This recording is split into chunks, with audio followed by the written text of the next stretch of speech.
Hello and welcome back to the Walk with Me podcast. I'm your host, Maria Bédard, and I am so happy today to have Pamela Armitage with me.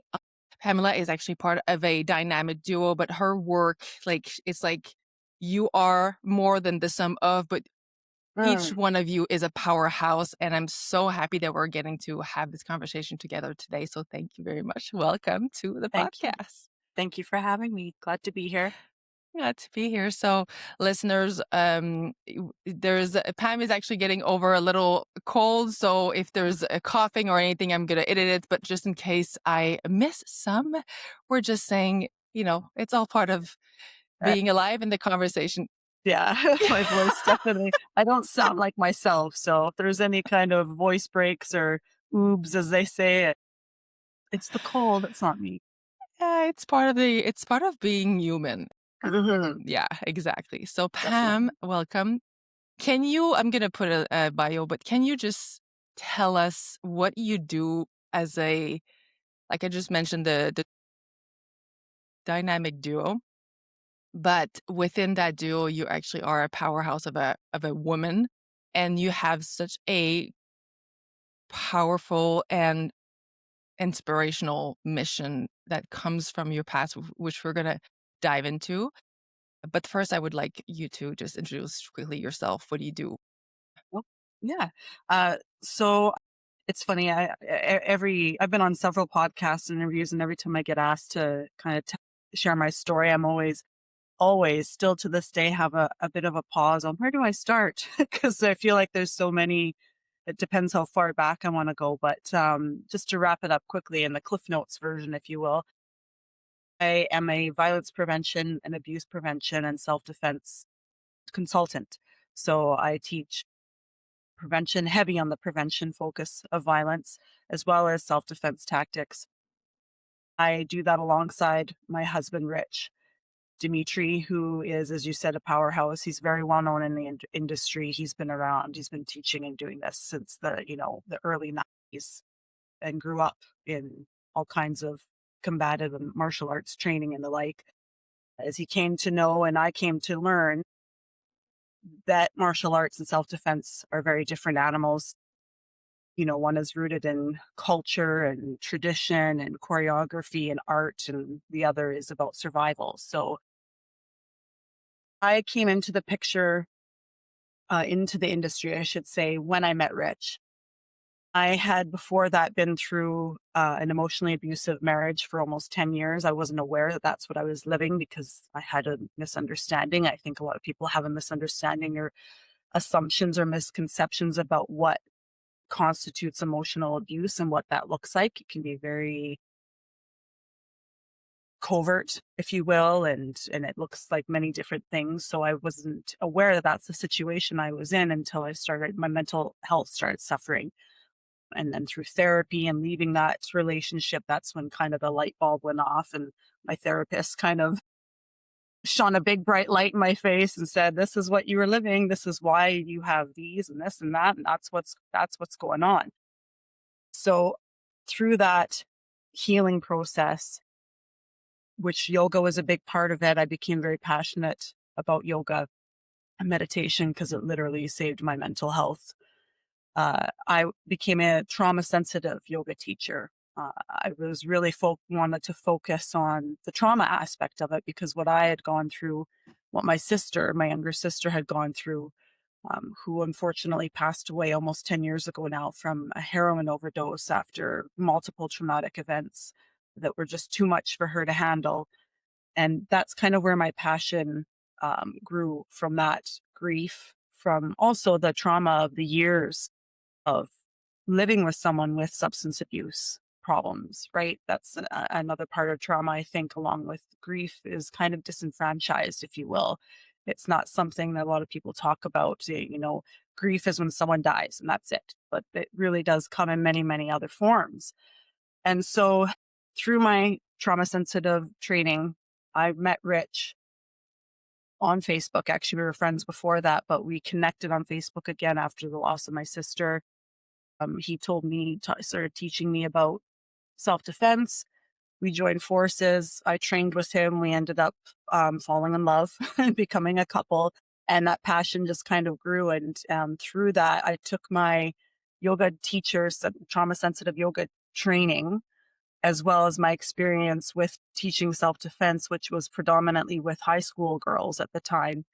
And I kind of created a trauma informed and trauma sensitive teaching for martial arts and for self defense instructors specifically, taking all of that experience and all the training and the courses. And I just kind of got obsessed with learning about trauma and trauma informed approaches and care and all of that stuff. It's a never ending rabbit hole of information because they're constantly researching and constantly finding new treatment methods and learning a lot about the neurobiology of trauma. So that's, in a nutshell version of my story is I came from a traumatic past. Through my healing process, I found a new passion and a new purpose, life purpose, and created this program. It's actually transcended the martial arts and self-defense industry. It's been highly sought after in that industry, but I actually now teach universities and healthcare workers and school teachers, and because trauma informed care is something that really should be in all facets of society. It's not just about people who teach physical disciplines, right? It's everywhere. Trauma is everywhere, grief is everywhere, and I think that it's really important that we as a society, especially when you're interacting with other human beings, we need to have an understanding of that, of why people behave the way they do, why people have certain reactions, why we ourselves have certain reactions. So that kind of became a real passion of mine. And Rich and I together, we've really kind of pushed that aspect in that industry is because no one was talking about it before I came along.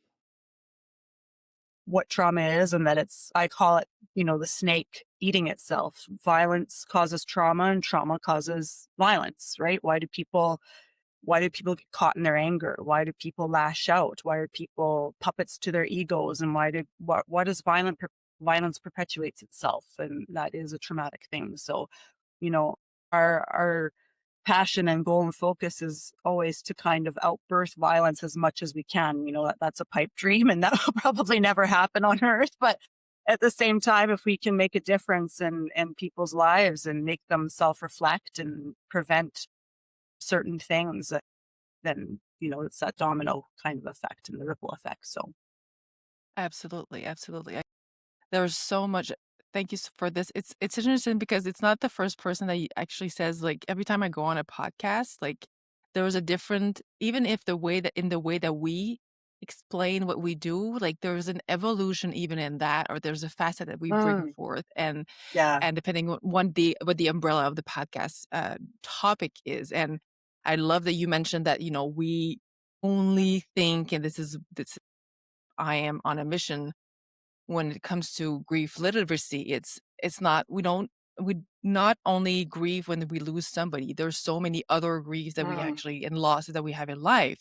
yeah, And so that is one thing. And the other thing is that we tend to feel like grief has this face or this mask, and trauma has this mask. And we don't necessarily see because we don't know. We're not informed. We're not literate in those aspects. yeah, We don't necessarily know that we are triggered because we are triggered through our traumas, or because we actually are having things that are unresolved that keep on coming to the forefront. surface, yeah, And yeah, exactly. And I love that you said,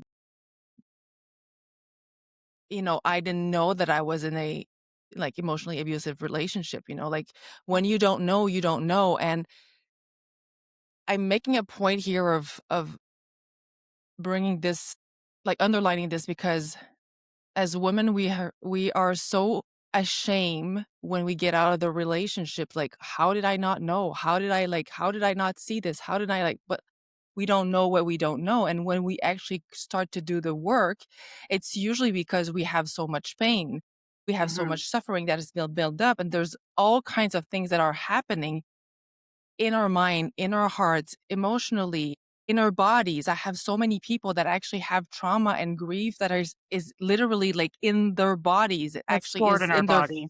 Yeah, exactly in their it's literally fascia and stored. everything. So what you said about yes, you went to therapy. You actually did yoga, which actually is not only like there's a spiritual practice to it, but there's also like a getting in touch Physicality. with your body. There's a physicality to it, which is Mhm. so important to reconnect ourselves with the body and to actually move those Mhm. traumas through the Somatic bodies. therapy. Somatic Exactly. work is so important because you're releasing that energy, if you will. You're Exactly. moving it out of the Exactly. body. Yeah. Exactly. And so there's all these different moving pieces. And I think that the more that we know, about neuroscience and all the different types of interventions, the more that we can actually see that there's all kinds of moving pieces. And specifically when we actually talk about trauma or grief, the point is not necessarily to like the first step that we want is the pain to go away, but it's not necessarily to heal for me in my experience. And the point is actually to develop this compassion towards ourselves for our experience and to hold space for us to feel the feelings and to Mhm. really understand all the different layers in a place that is non-judgmental, that is actually like supportive, and that will not try to go to the fix, right? Yeah. We want to Yeah. fix everything all Make the it go time. away. Just make it stop. Make it Yeah, stop. Make it go away. I never make want it to feel stop. this way again. And that Exactly. think that attitude and that perspective and that kind of fixation of I just want to stop. And I get it. Believe me, I get it. As someone who, when it first manifested for me, was, panic attacks and severe anxiety attacks to the point when it was at its worst, I would wake up and literally be in an anxiety attack immediately all day. I needed medication at that point because I couldn't function. And so I think one thing that really clicked for me, because there was a point where, okay, the anxiety stopped on a daily, and then the the time between anxiety attacks certainly got longer as I was learning to self-soothe and heal and manage and recognize the signs that something was coming on, but they would still happen. And there's a point where you reach a frustration where you're like, damn it, I just don't want to feel this way anymore. There was I can't remember exactly. I'm sure that it clicked for me reading something or watching something, but healing is a journey. It's not a destination. There is no finish line that you cross where it's done. That's it. I will never feel anxious again. I will never feel sorrow again. I will never, my depression will never flare again. And that's not true. It simply isn't. And why? That's because we are going to continue to experiencing things throughout our life that are going to be traumatic. And a big part of that is loss. We're all going to go through loss. It's a common link that all human beings are going to experience. It's a common ground, if you will, is we're all going to experience some sort of loss. So healing is not a destination. It is a journey. And the point of it is to learn about yourself.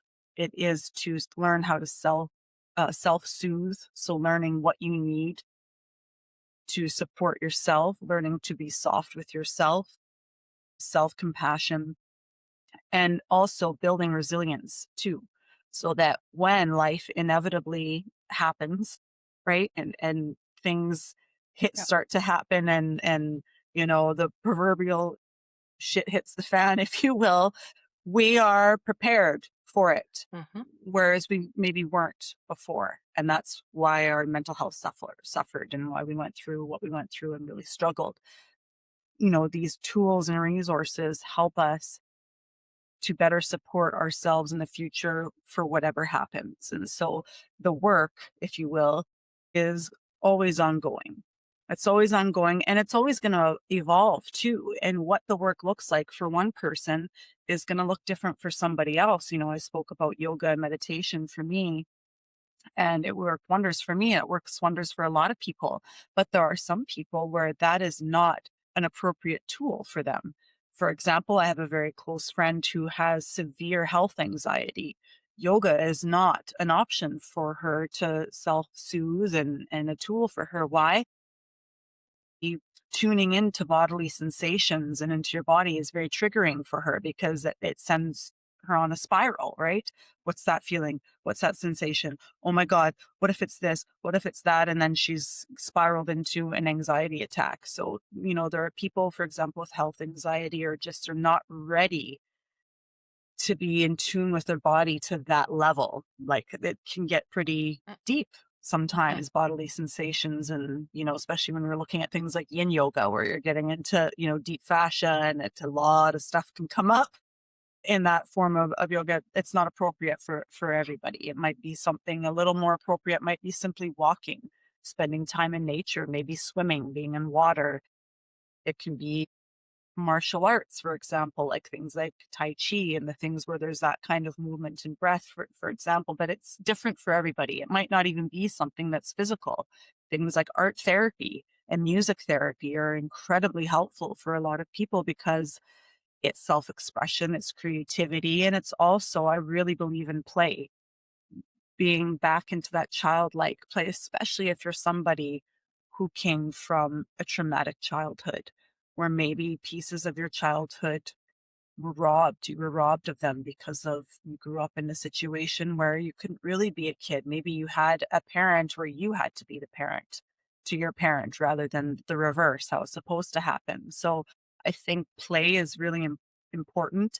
And as far as teaching yoga, it's something that I try and incorporate, not so much in my trauma sensitive yoga, because that's very specific, but in my, average, normal, everyday hatha, for example, I like to incorporate playfulness into yoga. So you get very creative and it's not so, militant. Where it's like this and that and start with the right only and all these rules in yoga. I think that it's important to kind of be playful and get back in tune and have fun with it, right? Because that's really, that inner child within us loves that.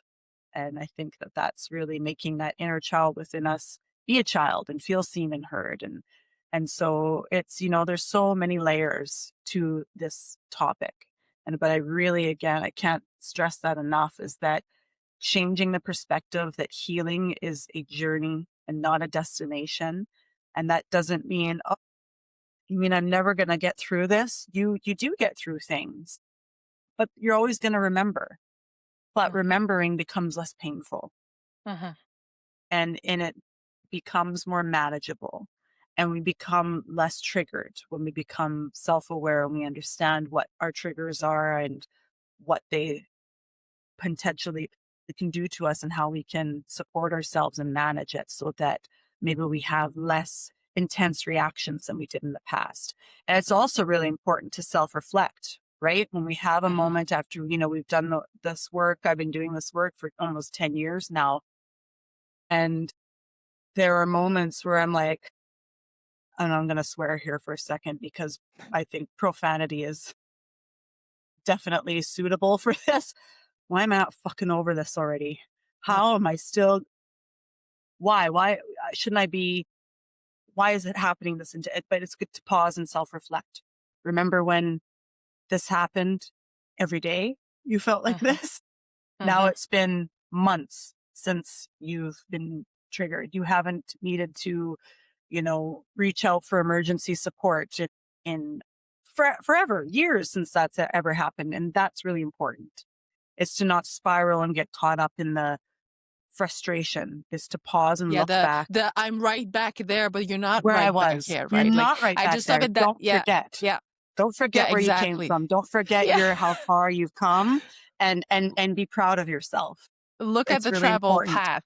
Yeah, Yeah. yeah, yeah, absolutely. I just love that you're saying this because that's what I was getting at, like, all those moving pieces where Mm. and I just love that you mentioned, like because I come from biology, and then I went into naturopathy, and then I was helping all these women on because I was eccentric instructor as well, so I was teaching movement as well, and very quickly with women, I was getting it in that there was a wall, like, that was actually, like, we were doing all the, like you know, um, stress empowerment, and we were doing the nutrition side, and we were attending to the sleep side, and then there was something that was like, and every single time there was a unresolved, unprocessed loss somewhere down the line that was keeping them.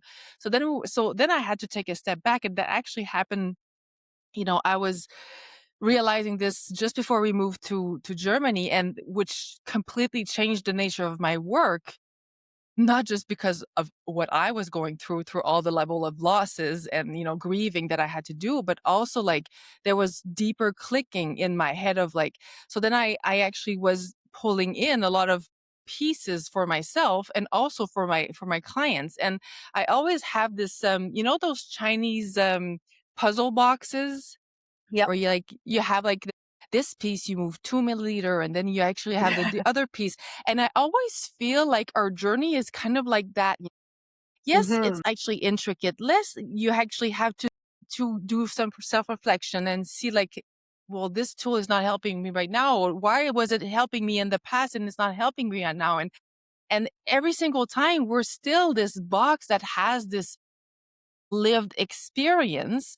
And at the same time, we are moving in. There's also clicking. There's also like a little expansion every single time. And it's very easy when you say, like you were saying, when there's a panic attack that comes back, and then you're like, oh, because that's another conversation. For me, time doesn't really exist. Like, especially in trauma, like the time is Yeah. non-existent, Yeah. right? Like you're It's right not back there. linear.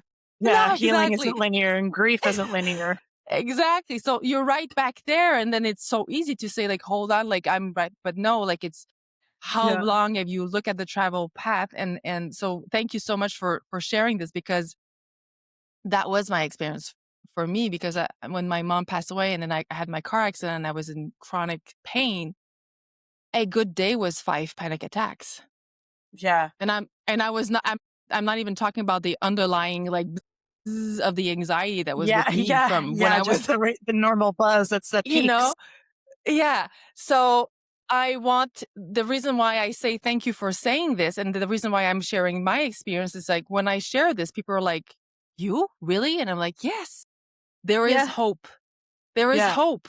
Like, Yeah. like there is a hope. And I always bring us back to this, where there is steps that we can take. And there is, even if we don't see, even if we don't know what it's going to end up, it's not the destination. It's really the journey that is the important. What do I do right now to make to self-soothe, to make it feel Hmm. better, to make it move so I create more spaciousness, right? So Yeah. yeah, I just love this. Thank you so much for sharing this. Yeah. Of course. I think too that, that like that can be really heavy for some people to hear. What? There's no destination. No, there's no final finishing line, right? Where you run through the ribbon and yeah, I'm done. That's it. But there are certainly The ribbon with landmarks. the nexus, Yeah, right? yay. There's certainly landmarks throughout Yeah, that journey where yeah. it's, we have epiphanies and we have, realizations and we have, just those moments. And I think it's really important that within that journey as well, that, yes, we're reflecting and we're seeing what caused us pain, what causes us pain, what triggers us. But I think it's also equally important to recognize what, I can't remember her name now, but there's a psychologist that coined the term glimmer, which is the opposite of a trigger. So a trigger we know is something that sparks an emotional response, usually a negative, or what's referred to as a negative emotional response, anxiety, for example, anger. But a glimmer is something that sparks joy in our life, and it doesn't have to be big things. It can be the littlest thing, like making someone laugh or someone that made you laugh. It can be when you're having a quiet moment in nature, having a little experience with a bird that lands near you and just taking that time to be in that moment and mindful and present with that little experience. And really amazing cup of coffee or tea or a dessert or something. There's all sorts of little things that I think we overlook, not just because we're on the healing journey, but the day-to-day life is can be mundane sometimes, right? We're working and we have this and that, and we kind of go on autopilot that we don't notice the little things. So it's that practice, and it really is practice. It takes practice. It's not a switch that you can just flip on and flip off to be mindful, right?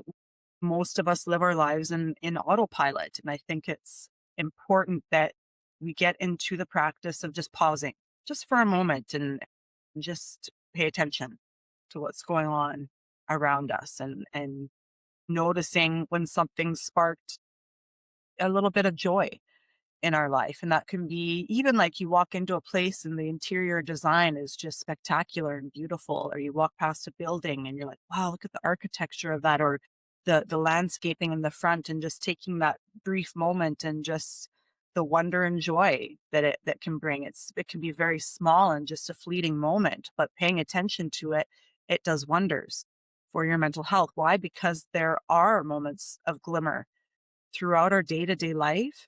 And when you add all that little bit up, you do the math, it adds up to a pretty big number of moments. And that, I think, that was another epiphany. There's lots of epiphanies, but that was another one where I've made it that practice to observe and notice the glimmers in my day-to-day life. And that can even be at the end of the day, reflecting back and making note of the things you're grateful for, those little things that brought joy before you go to sleep. And our brains are like plastic. We have neuroplasticity where we can literally carve new neural pathways in our brain, in our mind, to change maybe not so healthy coping mechanisms and thought patterns and reactions and the like. And we can change those and carve new ones that are a bit more self-supportive, self-reflective, joyful. It takes work, but oh my God, is it worth it? What's the Yes. alternative? We stay stuck. We're just going to sit here in our misery, or can we maybe get a little bit, you know, tough on ourselves, but not in a shameful, harsh way, in a disciplined way, right? Well, I don't feel like it. Well, that's motivation. There's a difference between motivation and discipline. Mm. Motivation is an emotion that we can wait for forever and it'll never show up. I don't feel like it. Well, it'll never show up. But discipline is a choice. It's Yeah. a choice that you make and you commit to. And some days are easier than others. But when you commit to that and you make those choices to do the work, and some days are going to be easier than others. Maybe one day the only part of the work that you do is, maybe a quiet moment, or you just journal a little bit and that's it. You don't do anything else, but you celebrate it.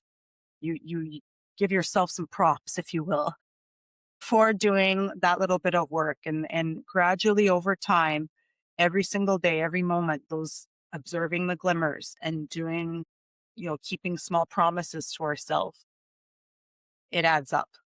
It adds And up. Yeah. it adds up, and eventually one day you're gonna out of nowhere notice that you feel more moments of peace, right? And that's part of the hope too.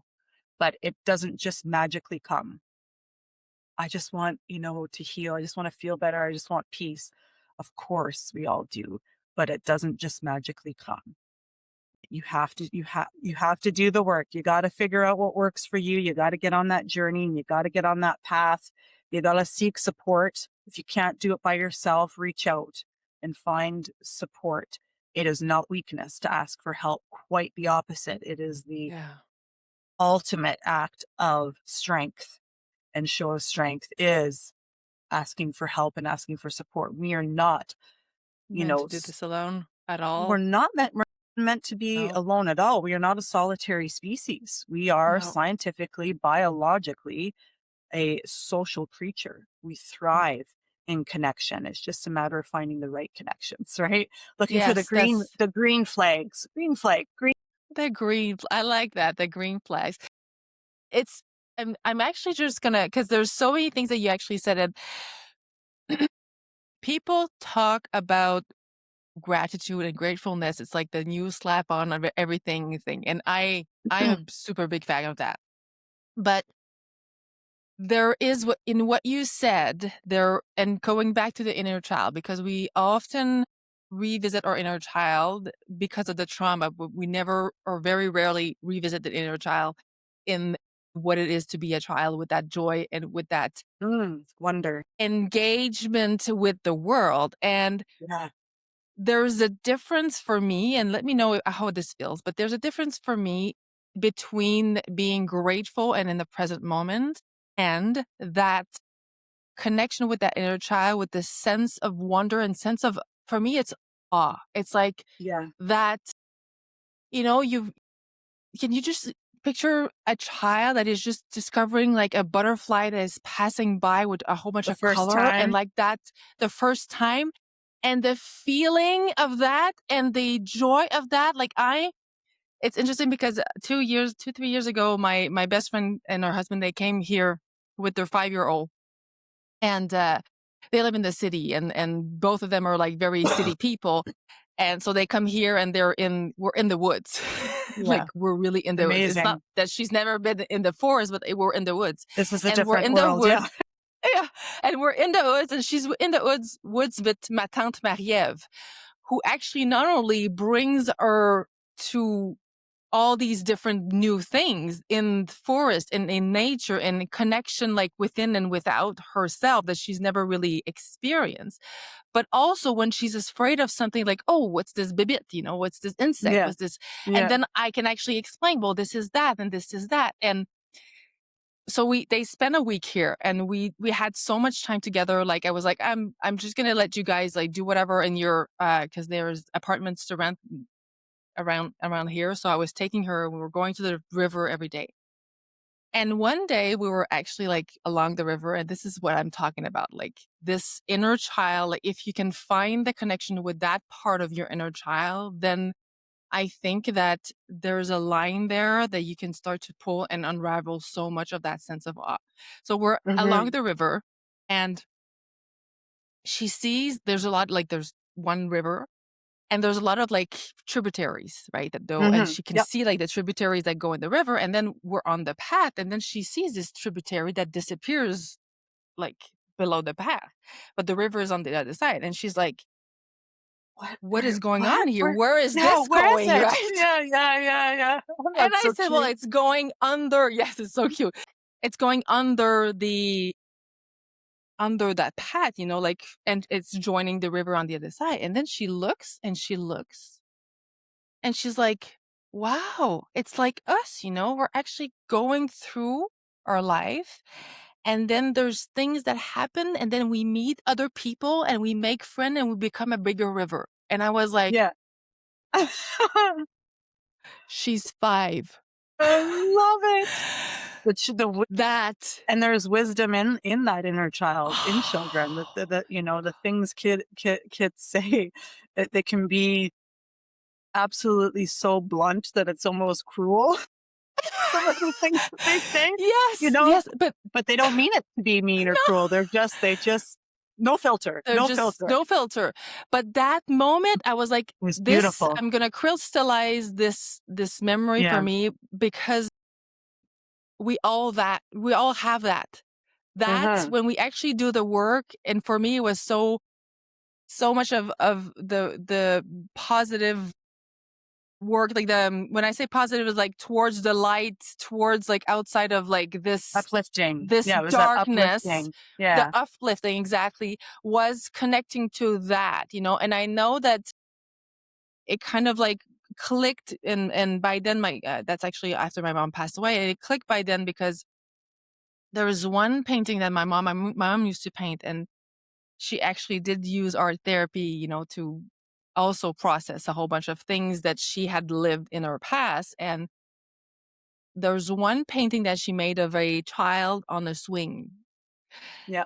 And I was like, it's actually weird, mom, because she used to do like these landscape type of thing, and then she did that. And I was like, where did that come from, Very And different. she's, Yeah. yeah, it was really different. And it wasn't in a time in her life where it wasn't just like she's always been drawing.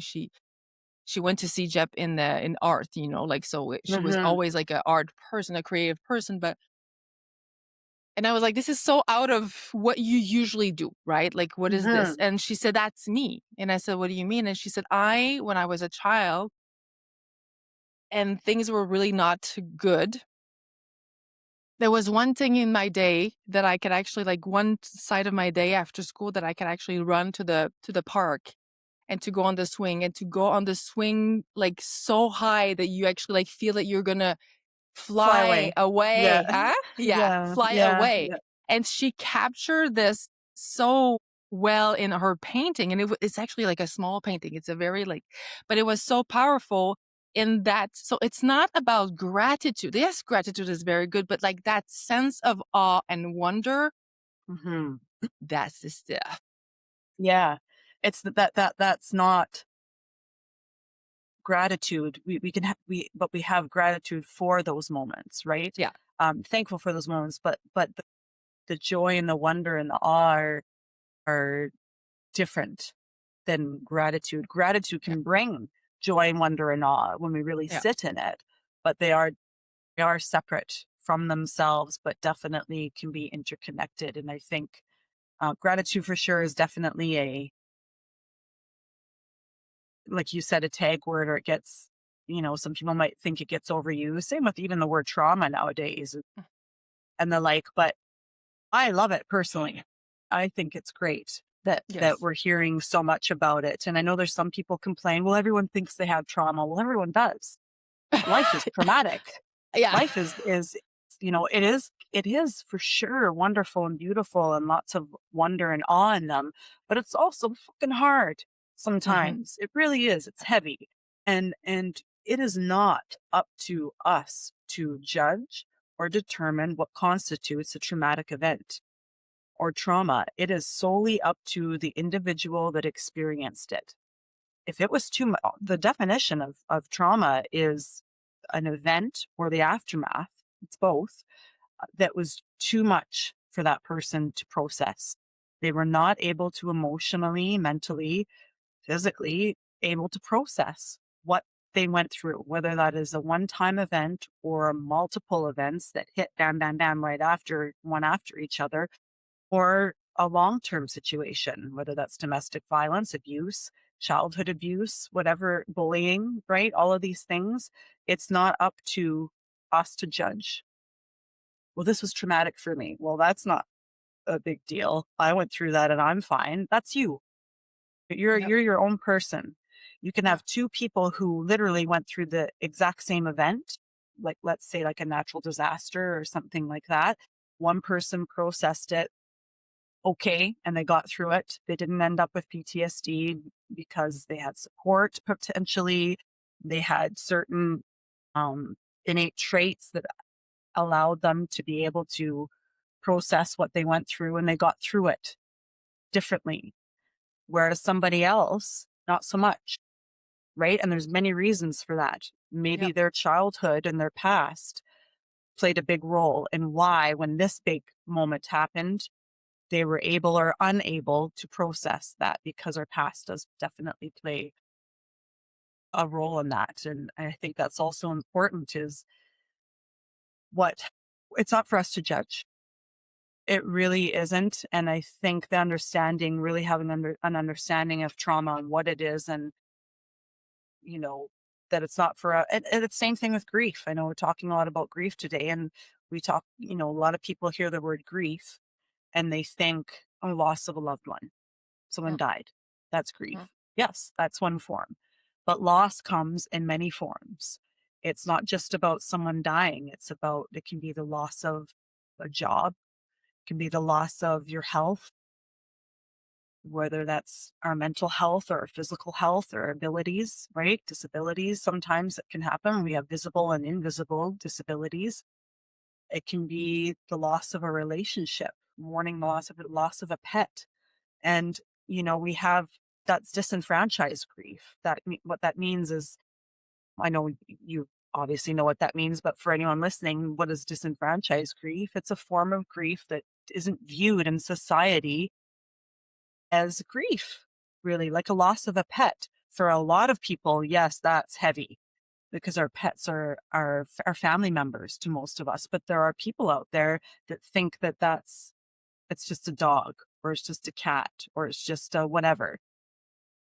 That is a load of crap. I think that's a very cruel point of view to take, and that's a really horrible thing to say to somebody. You may not view a pet at the same level that some people do, but that's you. Yeah. This is not you. Everyone filters life through their own perspective and their own lens. Another form of disenfranchised grief, I think, is that as we get older, so do our parents. Seeing our parents age, I'm going through that right now. Rich is as well, and there's a lot of people that are going through that, is a form of disenfranchised grief.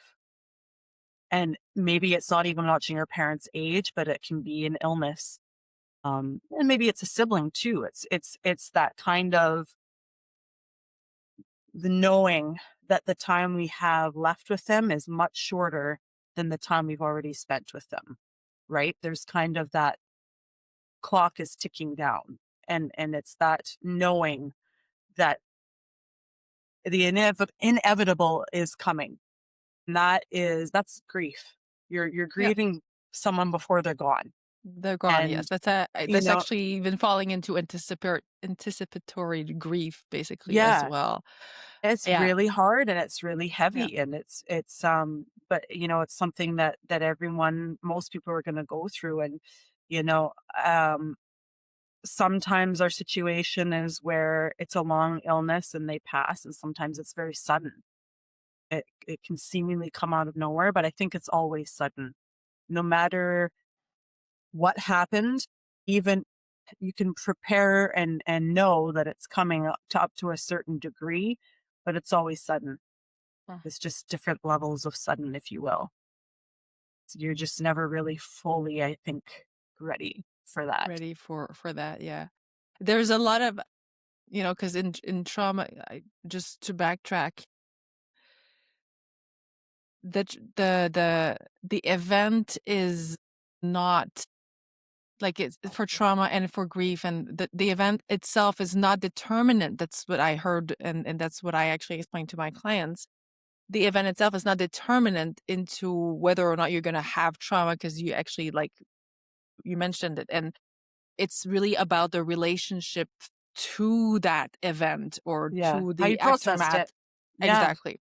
And it's the same thing for grief. And there's a lot of, and I keep on going back to shame, because there's a lot of shaming in that. There's a lot of grief shaming. There's a lot of trauma shaming. It's like there's so little place in society for like these conversation that, Hmm. and we're so craving to have these conversation in those very tight space that we kind of like want Yes. to, well, mine is more and mine is more and this one is more. And I Like it's think this that competition. It's yeah, like, it's not a exactly. competition. It's Let's like just learn to what hold space for each other and hear each other. All human beings want to be seen and heard and accepted for yeah, who they yeah, are and what they're yeah, going through. And yeah. so it's not this competition. And I really think normalizing the discussion around grief and trauma and death is really important. There's actually a podcast that I discovered several months ago now, and I love it. It's called Grave Conversations,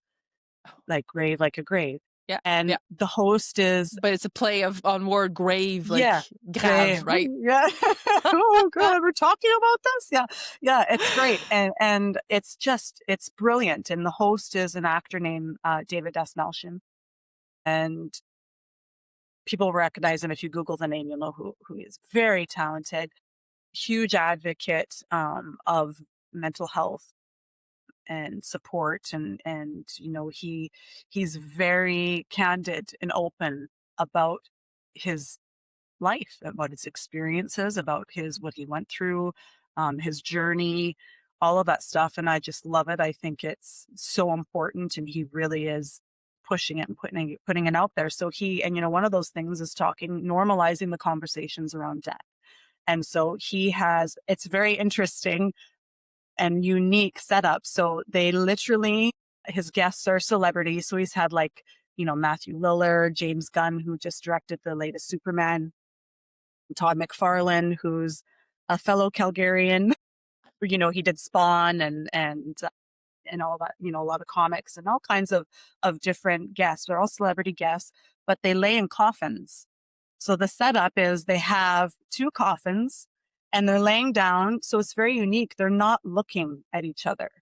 There's no eye contact. There's no interaction. They're literally laying in their own separate coffins and the cameras are from above and they're having these conversations. It's not a long podcast. They're only, about 20 to 30 minutes long, different specific question categories, but they're funny. They're enlightening, they're uplifting. It's such a great show, and I would really recommend. I think it's just brilliant the way that everything about it, set it up, the questions that are asked. It really lightens and deepens the conversation around death, around grief. And it's really interesting also to see the different perspectives out there, human Yes. perspectives of what happens, what we think happens or doesn't happen, Yeah. right? And what we want and what our wishes are. And at the end, he does something that's called give your own eulogy, as in YOU-logy. So you're doing your own and you're really put on the spot and have to do it, but it's super interesting. And I would really recommend it to add if you're someone who has maybe been uncomfortable with the thought of death and the conversation, the idea of it. This is a show that I would recommend watching. It's That's pretty great. cool. That's Yeah, pretty it's cool. very And I love cool. that you're bringing this because, you know, I actually worked in a funeral home when I was doing Oh, interesting. yeah, my bachelor's. That's how I pay my bills. And Yeah, I always I it's kind of briefly did interesting as a temp job many years ago, and but not easy. and I was actually at the calling center. So when people were calling like in Oh, distress, that's like the heavy. first point of contact was me and I was working nights and weekends. And it really I always say like that I was kind of brought into this work even before I was a biologist. In a sense that Mm. like when I look at all my life and when I decided to do the debt with Really last year, I was like, okay, this is enough. I just there's like one point in my life where I was like, I'm not available for like other anything else in these conversations. Like I'm just let's I just don't want the sugarcoating fluff. Like, can we just like get down to business and have like these real conversation together around that? Because we're all thinking about that, but we're all thinking about that like in our own little corner, you know?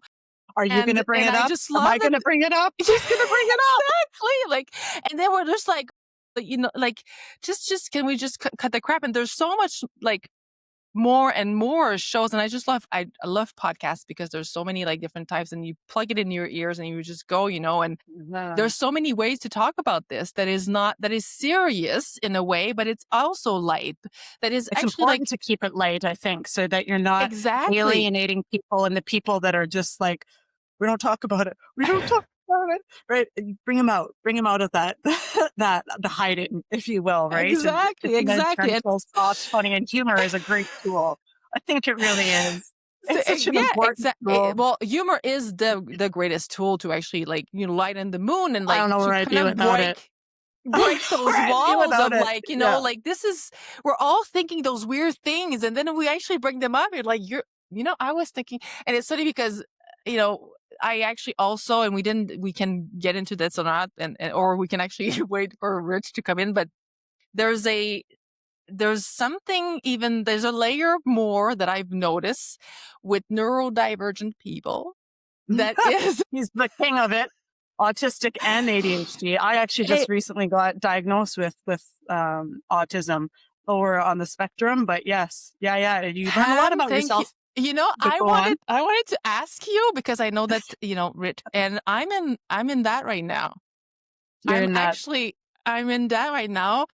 And we were talking about, and okay, I'm going to pause this because this is, I wasn't going to talk about this on the podcast yet, but I will because this is the door.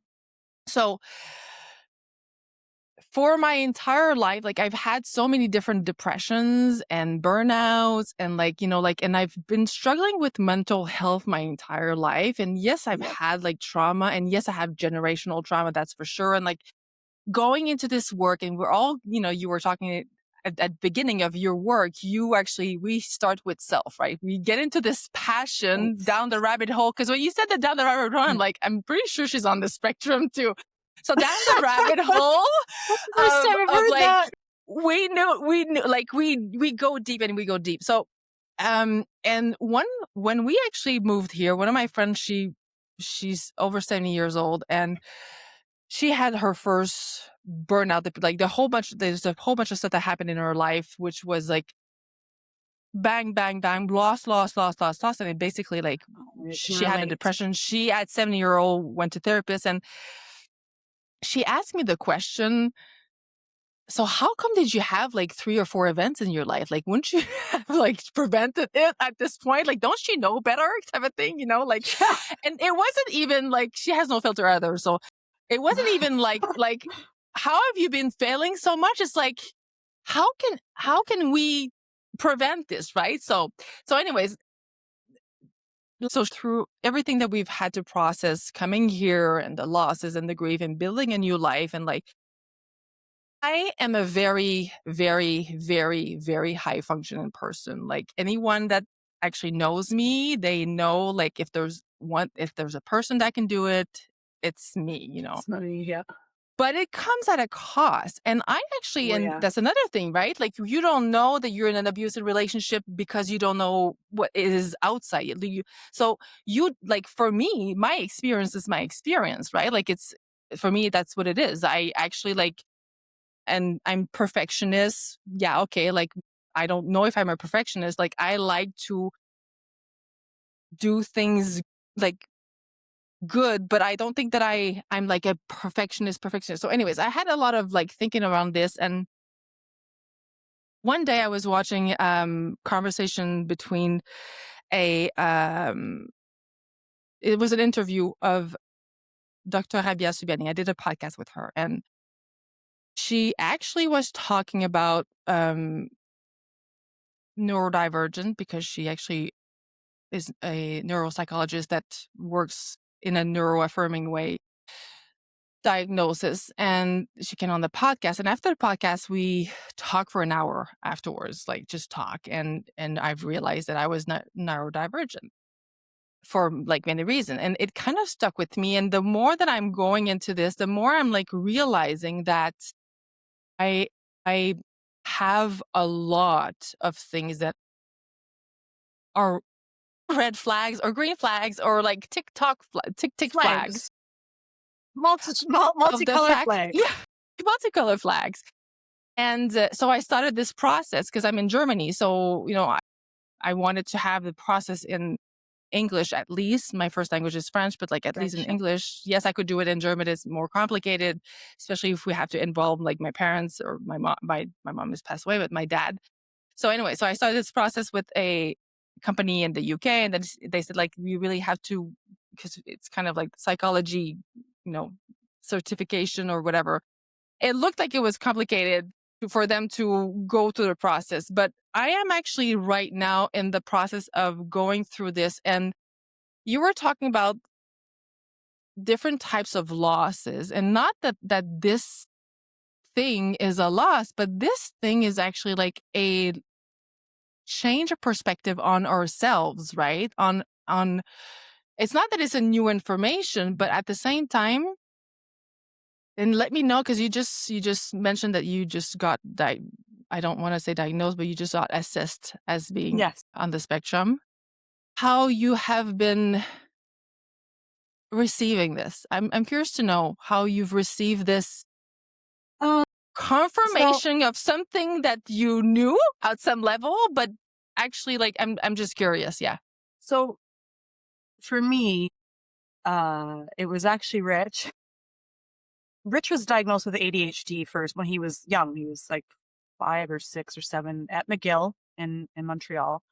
And then later again in his 30s, he was he wanted to be re-diagnosed or reassessed, if you will, And again, they confirmed it. What the autism diagnosis or assessment didn't come until later, not very long ago, just a handful of years ago. And that flag or light bulb moment for him went up because, back, Rich is 56 now. And, 50 years ago when he was diagnosed, they didn't know what it was. Oh, he's hyperactive and can't sit still, put him in sports was basically what they Yes. told. And his parents coming from, they immigrated to Canada from Egypt in the 60s, and they come from a different culture and a different way of life and thought process, not just culture, but even just that generation, no matter where you're from, is, oh, we don't believe in that. And nothing ever happened. So the poor guy had to mask his whole life, and, it wasn't fun for him in school. His teachers hated him. And what all neurodivergent people can, oh, yeah, that was my life too, right? But they didn't understand. They didn't do anything with it. It would have made a world of difference had they, Mm. for him growing up. So, that's a traumatic experience yourself as a kid, is constantly being misunderstood and having to pretend and put on a show, and what a nightmare.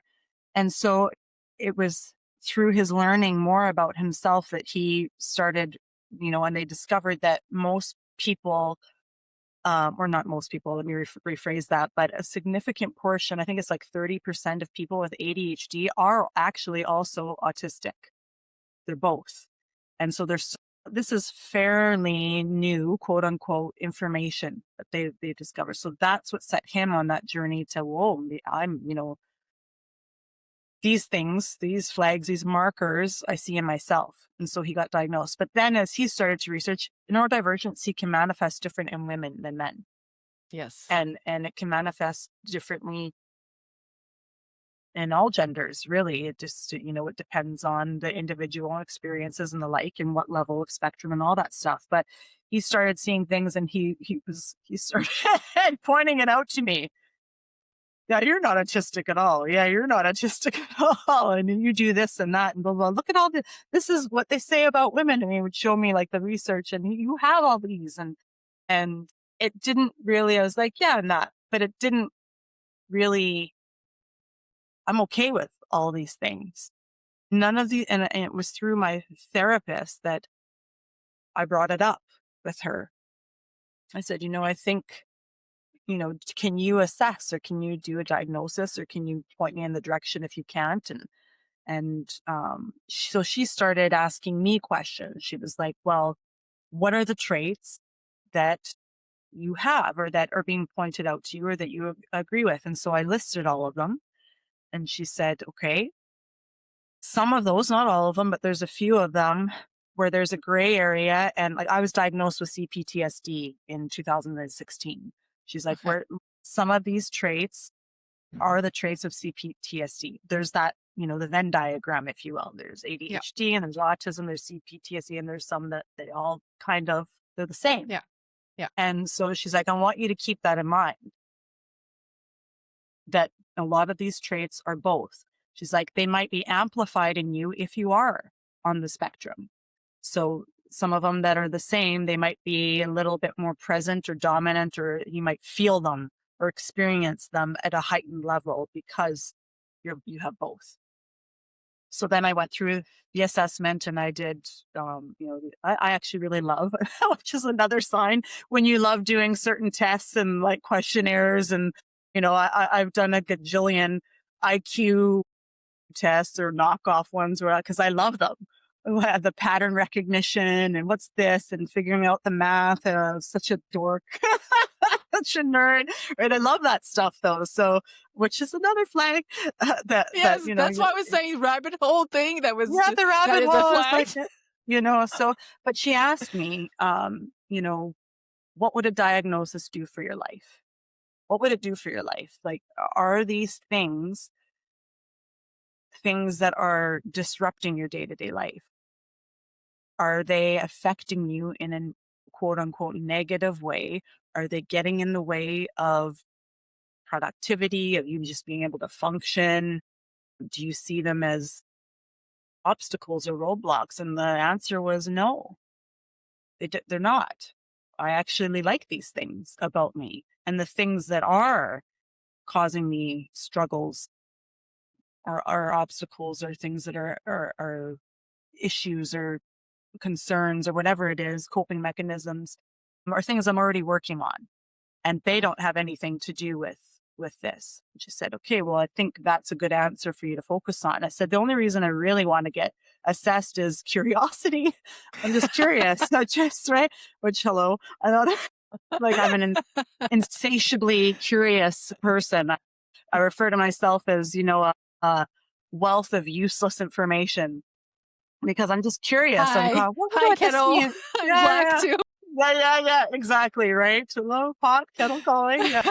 So, that's basically, it didn't really, it confirmed things, but that confirmation was not life changing for me. But that's just me Yeah, personally. yeah, yeah. And I'm very grateful that I have a therapist that, that worded it in such a way as, okay, let's look at these things and how is it going to change your life? That question was really, really important and made a big difference. Well, probably not at all. Just like all the traits that you listed, do they affect you negatively? Not particularly, right? Uh, it's they're not. They're the things that do are from my trauma, are from the CPTSD that don't overlap, right? I still have nightmares sometimes that I have to work through and emotional flashbacks and working through the fawn, or better referred to as a please and appease response and that kind of thing. And those are things I've worked hard on and continue to. So it didn't make a difference in my life. It certainly confirmed things, but that confirmation wasn't, a light bulb or, it didn't remove the shackles, if you will, from me in any sense of the word. But again, that's just me. Somebody else, like Rich, for example, I know he would say that it, definitely helped him understand himself even more, to recognize that he was both, that those CPTSD as well, which amplifies certain Mm, certain traits. So it helped him understand himself more. And I know for a lot of people, having that confirmation and that assessment, it definitely can help you make sense of things. And also, I think one of the biggest things is it improves the relationship with yourself because you understand yourself differently. And neurodivergency is not, again, it's not a switch. It's not, oh, just make a list and you'll be better at being organized. They can make a list and they're going to forget the list, and out of sight, out of mind. And that it doesn't work that way. They're no. neurodivergent people, their brains are wired differently, if you want to Yep. put it that way, right? And so it improves a relationship with yourself to understand yourself better. But I really think that it can help improve your relationship with other people, as long as those other people are willing and openly and actively doing the work to understand how that wiring works and how they are the way that they are, and not being triggered, right? As someone who came from a emotionally abusive relationship for a decade almost, not being seen and heard, and very complicated relationship with boundaries was a struggle for me. One of the hardest boundaries I ever had to learn to set was just the simple act of saying no, right? Or communicating in general, because you live so long with someone where it's not safe to say no, it's not safe to place boundaries, it's not even safe to bring up certain issues because Yep. it's not safe to do those things. Yeah. So Yeah. relearning these kinds of things and not equating your current partner with your past partner, they're not the same, unless you're, falling into patterns where you're dating the same people, which, hello, we've all done it. And, but learning that someone with ADHD, you have to communicate differently with them. So learning how to communicate with them, you can't just start talking to them and asking them to do something. Sometimes they need to be touched to bring them into the present moment so they can be, present and paying attention. Sometimes touch isn't the right way. It's you have to get in their field of vision and be like, hey, I need to talk to you for a second, rather than just talking because they're not going to hear you. And then people get triggered and they don't feel seen and heard, right? Because that person's not paying attention, but it's not on purpose. And so that learning that people with neurodivergency communicate differently, and you have to find that common ground, and you have to learn how to talk to people with neurodivergent traits and neurodivergency. So, and that's a really, really big part. I think relationships can improve for the better when we understand neurodivergency and trauma and grief and the like. Improving those communication skills. There's Thank lots of you. areas of gray. It's not black Yeah, and white. yeah. No, it's Shades not of black and gray. white. Thank you so much for sharing that, because for me, I did quickly ask myself the question, what would it change? You know, because it's a long process. There's lists, you know, it's like a and Yep. it costs money, and but but for me, it was really like I really quickly, and I'm talking like this happened in the past like 2-3 months. Like this Very has been on fresh. the plate right now, very very fresh. So that's why I was like I wasn't even going to share this, but but I think that by the time the podcast is going to be out there, I'm gonna I'm already more, but very quickly that was a thing. Like, would it change like how I function? Because at this point I'm 44. I know how I know how to support myself well, like how I Yeah. know how to set up system to support myself. I know like to so what would it change for me? And that was the piece, that one that you just mentioned was the piece about and we were talking about like having green flag relationship earlier. Like, this is where I'm seeing that this is going to change the game for me, specifically Yeah. in the relationship that I have, where I will communicate better. And also, the people that love me will be willing to basically work with me with those traits. Yeah. I'm just gonna say traits because it's very, you know, For lack of neutral. better words. Yeah. Yeah, exactly. But it's funny because now I'm actually going at this, and I know I started to have a journal of like what you were saying, like what your therapist was saying, like have you what are the characteristic that you actually brought up, and I'm starting to just pinpoint them. And it's interesting because rabbit hole now I'm like autistic ADHD, and Yeah. for years I'm pretty sure that my husband has ADHD. So You start to now see it in other people. Yeah, yeah, yeah. My dad, oh my goodness. yeah, The and autistic. yes, and so now I'm actually like, so this is really beautiful because it improves the level of love. Because like there's a showing up in a relationship, whether it's a romantic relationship or a friendship, in Mhm. a way that will support how we function. It's like neurodivergent love. Like, it's like there's 5 love languages. There's a new one coming, people. Oh, that's yeah, yeah. Let's well then add that. Definitely because it's, it really is important. And I think you can go beyond even neurodivergency is that not everybody sees or experiences the world in the same way. Mm-mm. We all have our own filtered perspective of experiences of life and how we see it. And I think that that is something that always needs to be taken into consideration when you're Absolutely. communicating with someone. And also, um, not everything is about you, right? And what I mean, and this can go into, violence prevention and self-defense. And self-defense begins with the self. It's the first word in Mhm. the term. It starts with the Mhm. self. And, we tend to take things personally.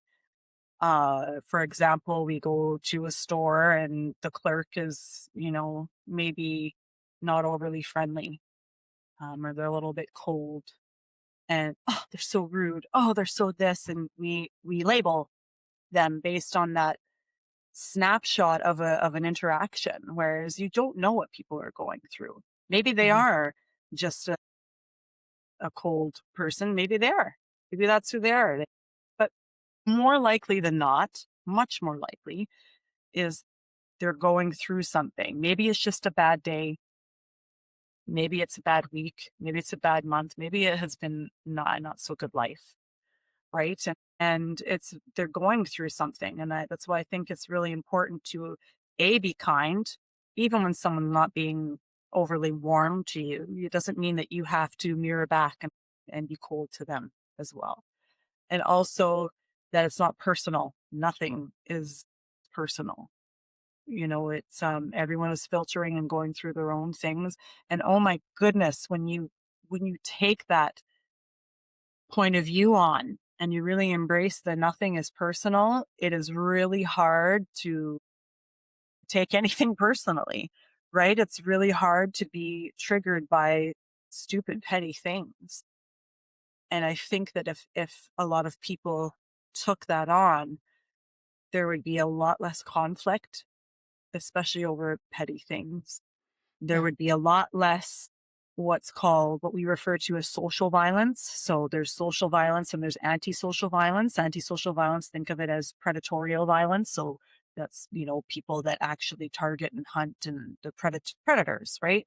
Looking at narcissism and sociopathy and compulsion, all that stuff. But social violence, there's the predators.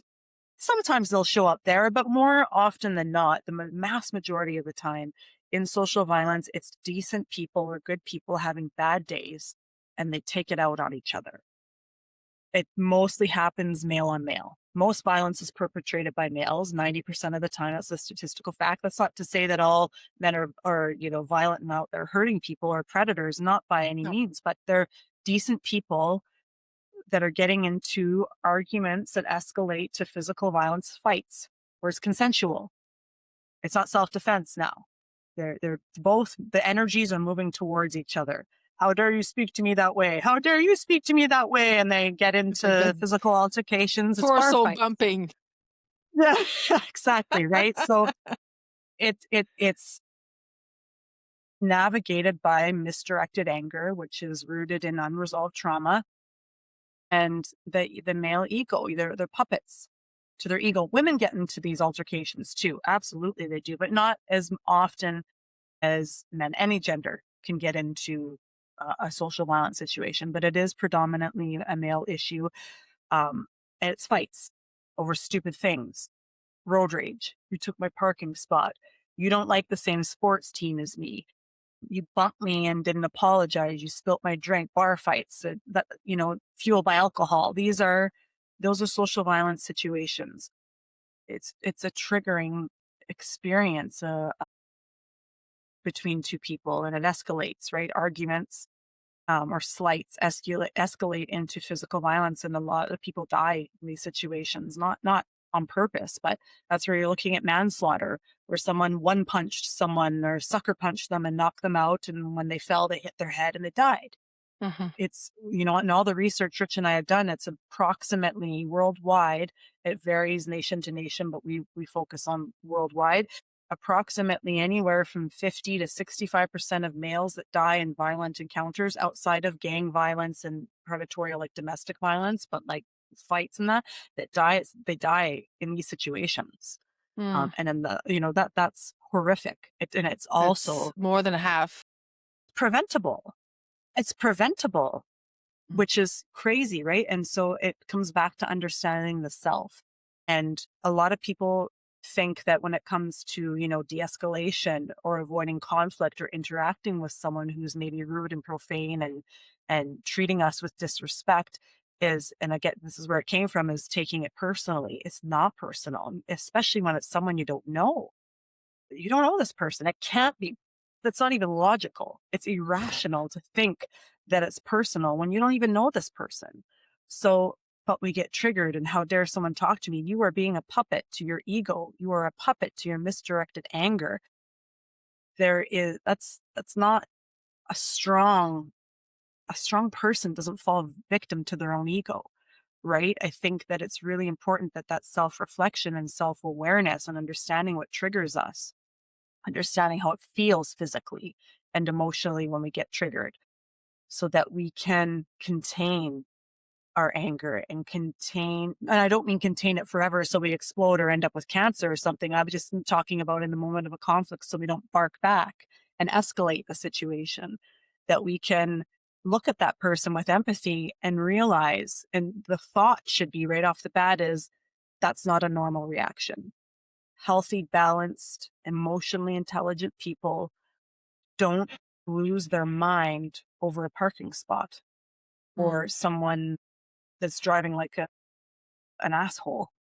mhm, And the thing about road rage that's interesting, I'll get into that in a second, but I think that's really important is when it comes to de-escalation and social violence and avoiding conflict and violence in these types of situations, is that it should be, that's not a normal reaction. What's going on with this person, something, and having empathy, right? People are going through things that we have no idea what they are. That person losing their mind over a parking spot that's so irate over it, maybe they just lost their kid. Maybe they just lost their a parent or loved one. Maybe they just found out their spouse cheated on them. Maybe they just found out that they lost their job or that they're sick, or maybe it's a multitude of these things and they're just trying to get through the day.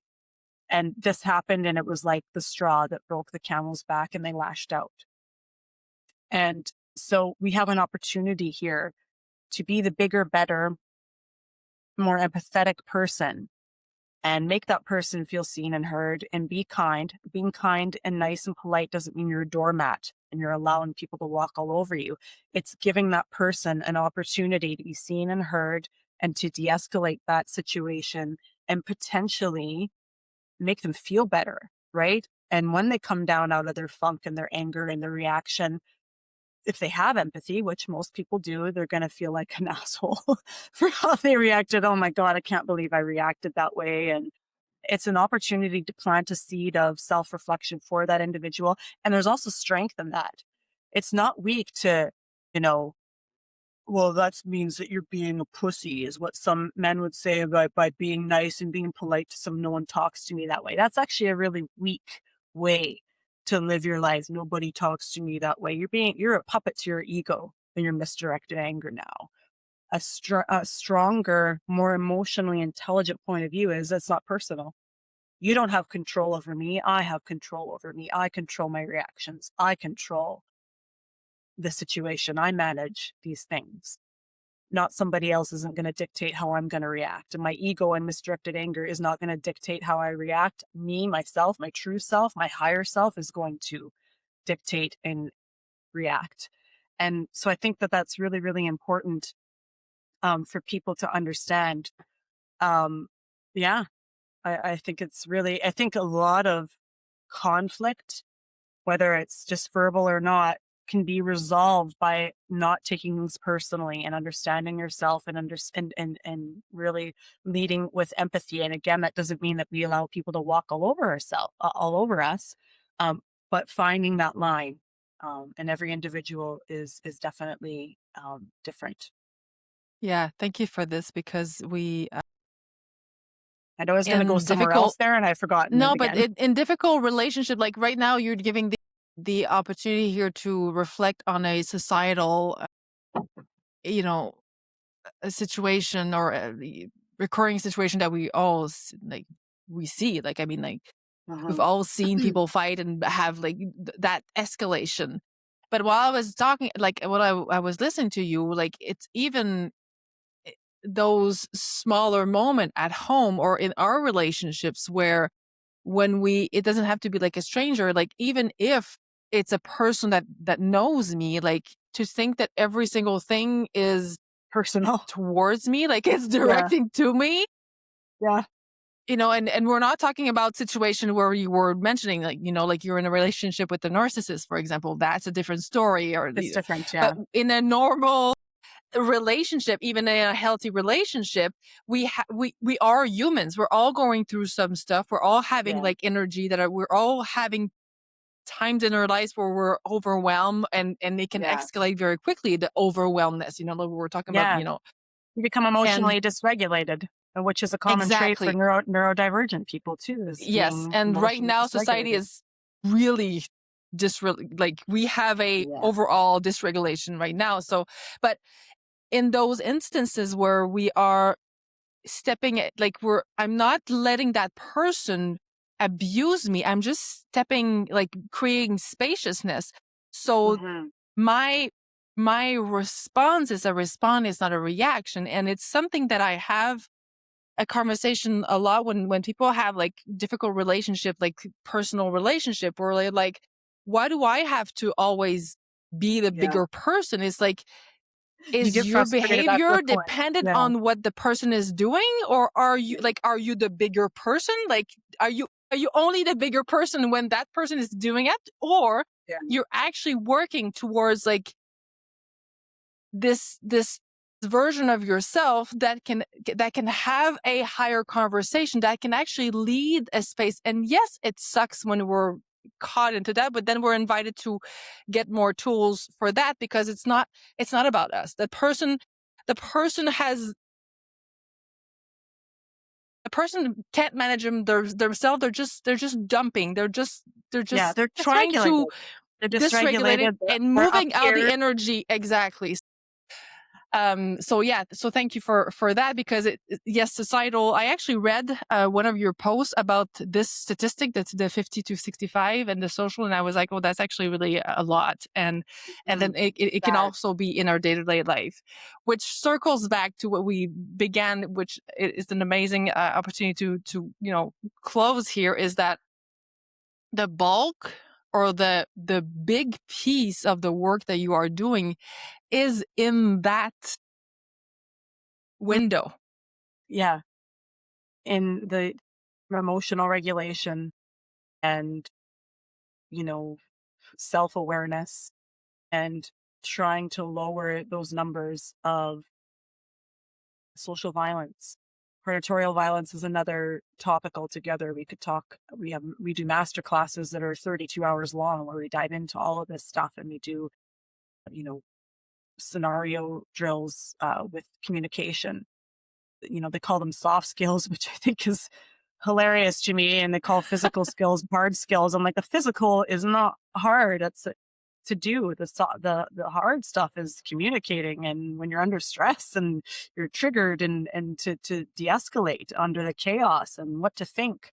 Your brain doesn't shut down, but you're in a different room.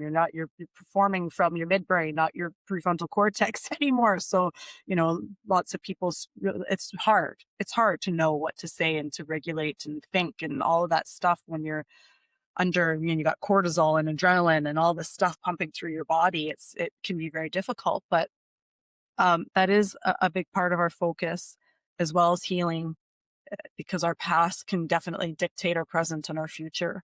And I I wanted to say too that when it comes to, I just want to throw this in there because that's where I was going to go before. When it comes to things like road rage, a road rage is an abusive behavior, unintentional. It's an unintentional abusive behavior. You're not doing it on purpose to hurt the people that are in the vehicle with you, but you are hurting them. When you are pissed off driving, and I'm not talking about, road frustration or annoyance where you're like, come on, but I'm talking rage. Fuck you. People punch the roof of their car, they chase people down, or like they're raging. And there's people in the car with you. They're the ones experiencing that. They're the ones absorbing that anger and that rage. And the person in the car can't hear you. They can't hear you. And if they could hear you, learn to fucking drive. Oh, you know what? You're right. Thank you for the tip. I'm going to go right to the DMV and I'm going to retake my test and train again. Thank you for pointing it out. That's not what happens. What happens? Road rage, fights. People get out of their car and they die in these stupid situations.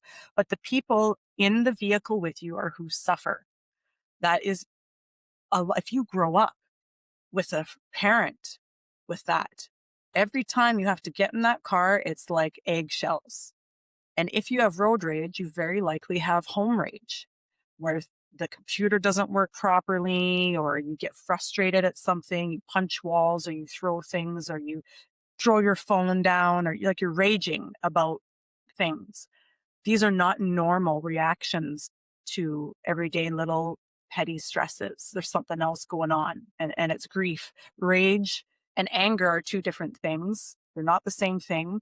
Rage is much more, it's like shame and guilt. Mhm. Guilt is I feel bad about something I did or said. Shame is I'm bad. Yeah. Yeah. I'm horrible. I It's am much bad. deeper. Yeah. Yeah. And so It has to shame do and with identity, whereas the other one has to do with the behavior, right? It's really different on behavior, the scale. absolutely. Yeah. So I think, shame and rage are are connected, and there's grief behind that. There's an author, Ruth King, Dr. Ruth King. I love her. She talks about the 6 disguises of rage. I'll leave it at that. Dr. Ruth King, you can look her up. And she has a book, Healing Rage, I think it's called. But the 6 disguises of rage are really, really important things to recognize and understand. And so I think, understanding these things is really important for a healthier and peaceful world. And I also think what's really important, and this is something Rich and I are currently doing, is we are on an indefinite social media break, because we are not wired, our nervous systems and our brains are not wired to constantly be taking in this barrage of information, stimulation, and what's all the horrible things that are going on in the world constantly throughout the day. We haven't evolved as a species from that. We come from a village type of scenario where the problems and the situations that we deal with are within our own community. And I think people are losing sight of that because they're sucked into phones and media and the like. And it is a recipe for burnout. Burnout isn't just from working too hard, it's from overexposure of these things. And you're seeing an increase in burnout, and social media is to blame. So I really think part of emotional regulation and self reflection and healing and all of the stuff we've talked about today is disconnecting from that for a significant amount of time. And if you can't, for whatever reason, that you are purposefully curating, if you will, your feed on what it is you allow to be seen. Unfollow things that don't bring you joy. Unfollow things, delete it, whatever it is that you got to do so that what you are looking at is positive things, are enlightened things, or things that you're learning, and it's not just traumatic crap. Yeah, yeah, yeah. Because the amount of information that we're It's seeing too right now is much. not only too high, but it's also too skewed. That's what I actually and Mhm. I actually saw your post that you and it's interesting because over the past I'm actually going in a lot in the last 2 months. I've been since we're back from Portugal, and I'm rearranging my online presence to be supportive of that as well for me, and that was part of my thought process, whether or not I will if I continue on social media, in what form? Yeah, Because yeah, I totally agree with you. it's important. And I think, if you're someone, like Rich and I, for example, we are people who, unfortunately, our work is very reliant on it. But as we're coming to find, it's also not nearly as fruitful as it once was. And I No. think it's because algorithms have changed and all this stuff, it's getting harder and harder. But with that being said, there are tools on, if you are someone who needs it for work, there are tools within the platforms that you can use so that you can still use its functions for work in a professional capacity, but you can still limit your exposure to it. And one of the greatest features it has is the ability to schedule posts. So you can mass produce your posts and then schedule them to post at a certain date or time, and then you're not on it. It does the work Yep. for you. You can literally go on once a month if you wanted to, just to upload and post what it is and then schedule them, and that's it. Yeah, right? absolutely. That's what I use. That's what I use right now as well. And you can even answer the comments from that part of without seeing the Hmm. feed. You don't have to go in the feed. So yeah. So, Yeah. but I think it's all. You were talking about self reflection. This is all part of like Yeah. self It's an onion. reflection. Like we It's an exactly. onion. It's an ongoing So ongoing many thing. layers. Yeah. Yeah. So to actually to close, I know that you have so and if anybody is listening to this, we've covered a lot. Like this was a lot of information. I think it's gonna be And it's a drop some in the bucket. exactly like it's gonna be something that we can re-listen to, but at the same time, like I want to open more and more doors to those conversation and trauma and grief is like so interlaced together. Mm.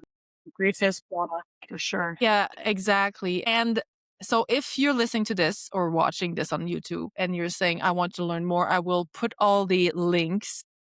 Now I'm definitely not on social media, but I will put all the links to reach you on because you have 2 or 3 websites, if I remember correctly, depending on what and What service and what you need. Yeah. yeah, exactly.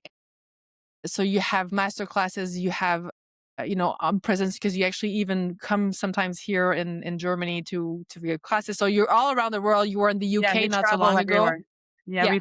We were in Germany and UK last year and the year before. And yeah. And the year before that, the last 3 years. Yes. So this year we Yes. took a break because we were burnt out. We were in Australia twice in 2023 and that was exhausting. So we needed to break on the travel. So yeah, we come all over. And we also have online digital materials too that Yes. you can I was getting purchase. that. So there's digital material and there's also I think there's 2 free classes that people can start.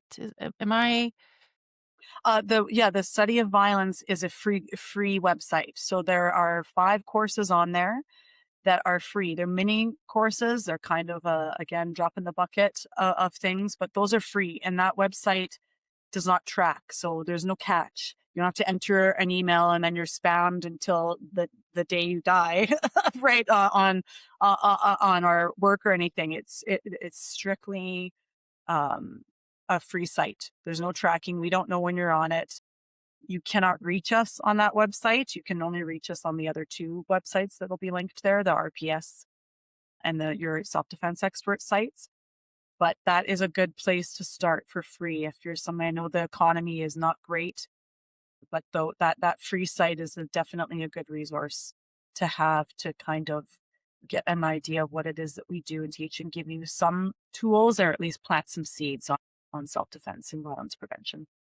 yeah, exactly. So I will put that in the show notes and so people can actually go see and let's continue the ripple effect. You were talking about ripple effect at the beginning, so let's continue the ripple effect. Thank you so much for your time.